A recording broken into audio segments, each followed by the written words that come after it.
দেশের রাজনৈতিক পরিস্থিতি অনেকটা থমথমে অবস্থা, আর এই সময় বড় বাজেটের ছবি দরদ মুক্তি দেওয়া হচ্ছে, যেখানে অভিনয় করেছেন সুপারস্টার শাকিব খান। আর এই তারকার প্রিয়তমা ও তুফান ছবির সাফল্যে দরদও ভালো রেসপন্স আশা জাগাচ্ছে।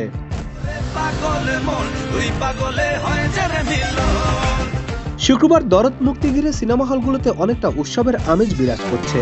মুক্তির দুদিন আগেই মাল্টিপ্লেক্সগুলোতে ছবিটির অগ্রিম টিকিট বিক্রিও শুরু হয়েছে। সর্বাধুনিক থিয়েটার স্টার সিনেপ্লেক্সের সবগুলো শাখায় শুক্রবার থেকে দৈনিক 22টি শো চলবে দরদের। এর ওয়েবসাইট চেক করে দেখা যায় বুধবার দুপুর থেকে অগ্রিম টিকিট বিক্রি শুরু হয়েছে। এসকে টাওয়ার, সোনি, সীমান্ত সোমবারের প্রথম দিনের শোগুলোর অধিকাংশ টিকিট সেল হচ্ছে।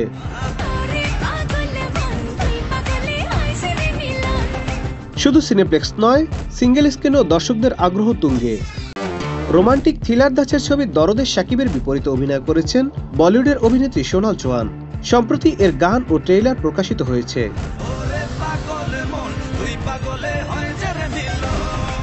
যা অনলাইনে সিনেমাপ্রেমীদের মুগ্ধ করে, আর এ কারণে অধিকাংশ দর্শকরাই দরদ দেখার আগ্রহ প্রকাশ করছেন।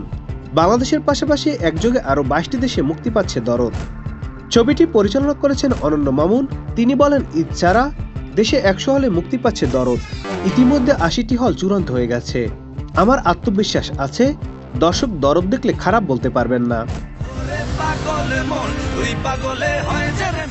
Nadim Hasan, channel I.